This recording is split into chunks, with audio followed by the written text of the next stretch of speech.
Hi everyone and welcome to this Fantasy Art Friday video. This week I've decided to finally attempt steampunk for the first time ever. I can't believe it's taken me this long to finally try this style because I really love it. Every time I look at any steampunk creations, I feel like the longer I look at them, the more details I notice, like the intricate gears and pipes and valves.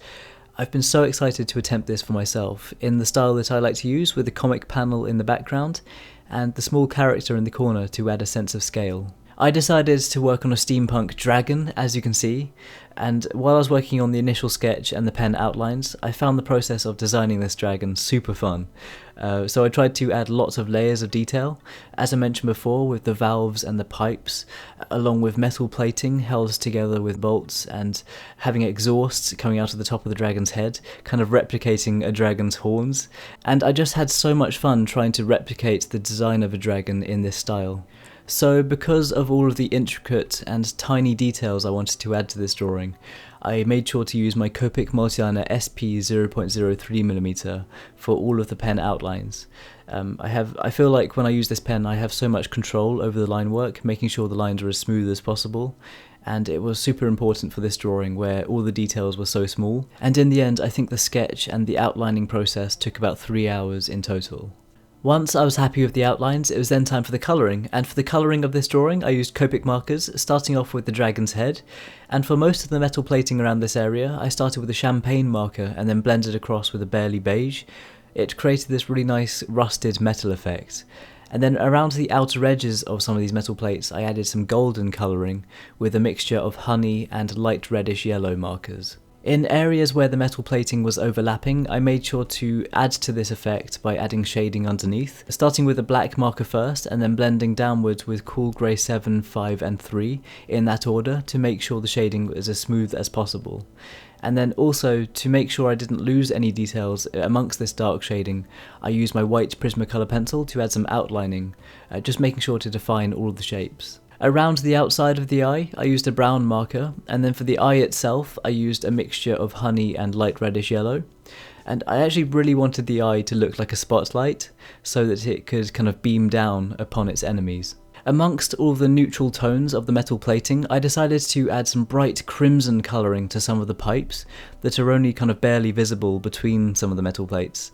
I just loved the idea of the contrast and the variation between the colouring of these two areas, but just kind of little patches of crimson poking through. While I was working my way across all of these areas, I made sure to use my Uni-Ball Signo Broad white ink pen to add a bunch of highlights along some of the edges, but also to add a bunch of detail, not just using the highlighter pen for highlights.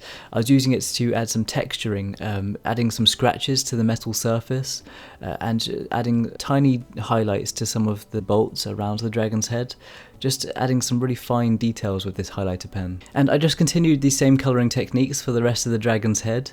Towards the back of the dragon's head I actually added some metal plates by using some cool grey markers, cool grey 3 and 5, but also made sure to add that golden colouring around the outside as well. And then after the dragon's head was completed, it was then time to work on its neck. Towards the front of the dragon's neck, I started by adding some cool grey colouring to the metal plating, and then for the pipes that are kind of folded inwards towards the hole at the centre of the dragon's neck, I added some golden colouring with the honey marker, and then blended across towards the rusted metal colouring with the champagne and the barely beige markers. To add more depth and contrast to the hole at the centre of the dragon's neck, I used a black marker, blending upwards with cool grey 7 and 5, and then I continued adding the rusty metal colouring to all of the pipes around the right side and to the plating towards the top of the dragon's neck.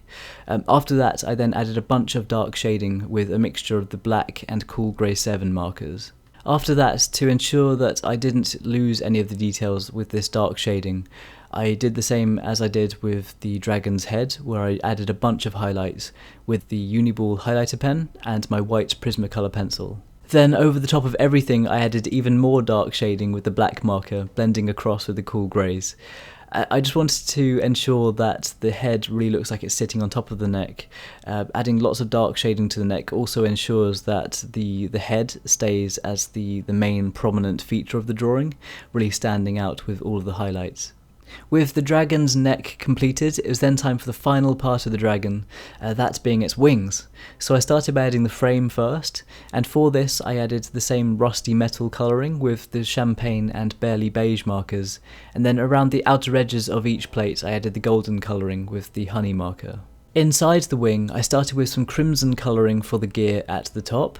Then for the first layer of blades, I added golden colouring with light reddish yellow and honey. Then for the second layer of blades, I used cool grey 3 and 5.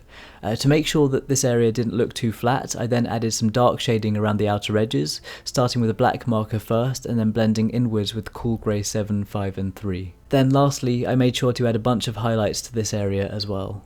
With the dragon completed, it was then time for the final stage of this drawing, and that was the background and the environment around it. Starting with the sky first with the cool grey 3, and then added a couple of layers of landscape with the cool grey markers as well. Then around all of this, I started using a 6B pencil to add a layer of shading, blending that with a blending stick, and then using a small eraser to add a bunch of layers of steam, all surrounding the dragon, kind of fading it down towards the bottom of the drawing. After that, I added crimson colouring to the small character's cape, and added a bunch of highlight with a highlighter pen. And also, I decided to add a spotlight effect from the dragon's eye, shining down on the character, using light reddish yellow for this, and just kind of blending it over the top of everything, also using the highlighter pen for this as well. And then lastly, for the final touches, I used the highlighter pen to add a highlight all the way around the dragon, and to add some environment effects with some lines sweeping across, also using the white Prismacolor pencil for this. And after that, this drawing was completed. Overall, it took about 8.5 hours to complete, and I really enjoyed working on my first steampunk drawing. I would love to work on more in the future, so please let me know what you think of this drawing in the comments below, and also let me know if you have any suggestions for future drawing videos that you'd like to see on this channel. If you want to see more drawing videos like this, then make sure you're subscribed, and any likes or shares on this video, they really mean a lot to me. If you'd like to see some progress photos before I post these videos, then make sure to check out the links in the description box below to check out my Twitter, Facebook and Instagram. And once again, thank you so much for watching this, and thank you so much for the support. I really appreciate it. I hope you're having an awesome day, and I'll see you all soon.